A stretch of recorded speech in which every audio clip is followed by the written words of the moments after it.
And now to the Pope and his relationship with the Trump administration. There are conflicting reports from Vatican sources in the Pentagon over an unusual meeting that took place earlier this year.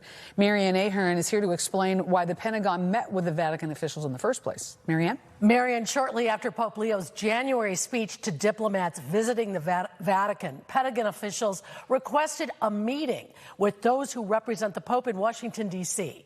The disagreement today? What was the tone and the message? In January, Pope Leo spoke of the importance of international humanitarian law when he addressed the diplomatic corps. War is back in vogue, and a zeal for war is spreading. Shortly after that speech, a meeting was requested by the Pentagon with Vatican officials based in Washington, D.C. That's highly unusual. As first reported by the Free Press, the Pentagon offered, quote, a bitter lecture warning that the United States has the military power to do whatever it wants and that the church had better take its side. A Vatican source also tells NBC5 the meeting was most unpleasant and confrontational.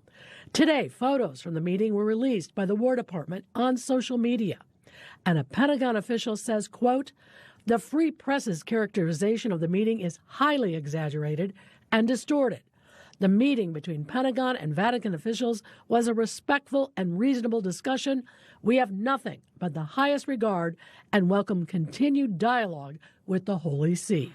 Pope Leo has openly criticized President Trump. I'm told that President Trump recently stated that he would like to end the war. I hope that he's looking for an off-ramp. The Chicago-born Pope has also been critical of the Trump administration's handling of the immigration crisis, as well as U.S. actions in Venezuela and Iran.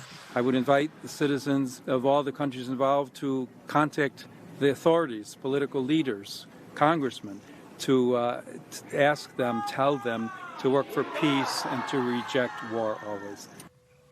And one more voice adding to this controversy, Vatican Ambassador Brian Birch, he is also from the Chicago suburbs, appointed by President Trump, posted on social media today that some journalists and online agitators are, quote, choosing to exploit a routine meeting to sow division.